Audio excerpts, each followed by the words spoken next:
Hello my lovely viewers, welcome again to Mathematics and Now. It is your presenter Jefferson, and today on the board we have the topic trigonometry.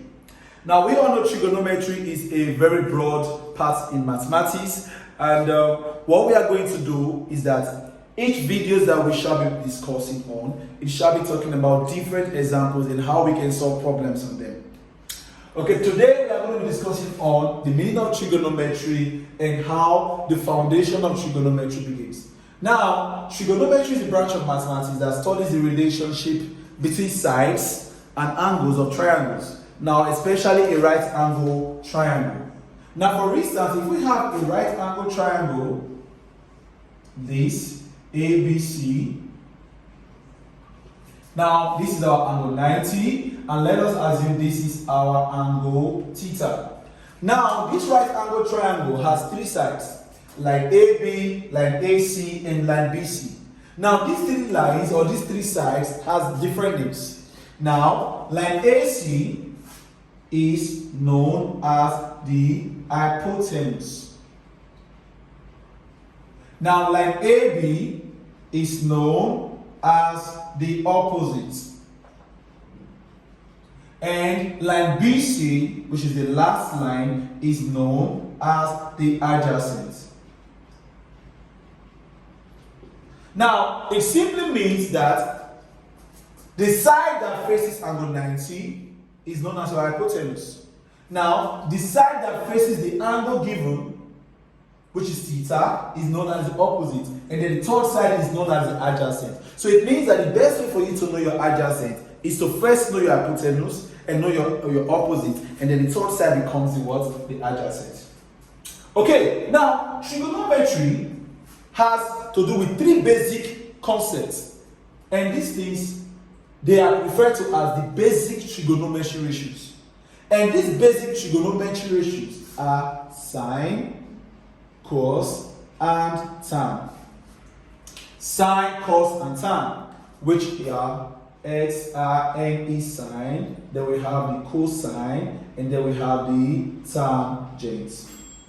Now, these three basic trig ratios are gotten from SOHCAHTOA.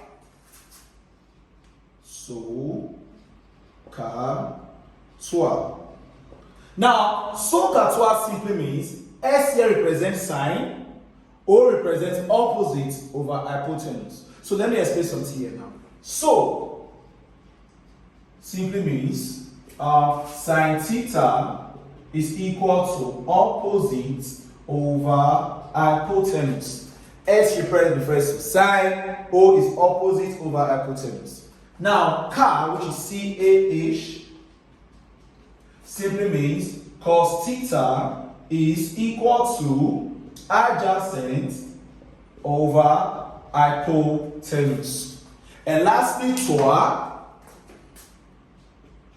simply means tan theta is equal to opposite over adjacent. Okay, so these are the basic trigonometry ratios that we have in trigonometry.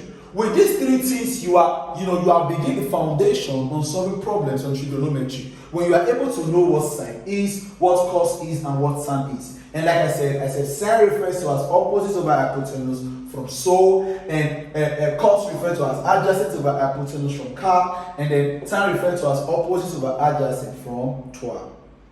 Now, with these three things, which are called the basic trigonometry ratios, we also have what we call the inverse of basic trigonometry ratios.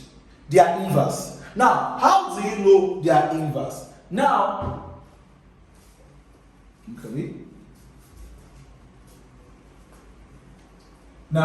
the inverse of sine is known as cosec. The inverse of cos is known as secant, or you can simply call it sec. And then the inverse of tan is known as cotangent, or you can simply call it cot. Now, these are the three inverse of basic trigonometry ratios. Remember we said that the basic trigonometry ratios are sine, cos, and tan. Now their inverse simply are cosec, secant, and what? Cotangent, which is known as what? Cot. Now there's a way you can remember these inverses. For instance, let us bring out these three letter words. This is cosec,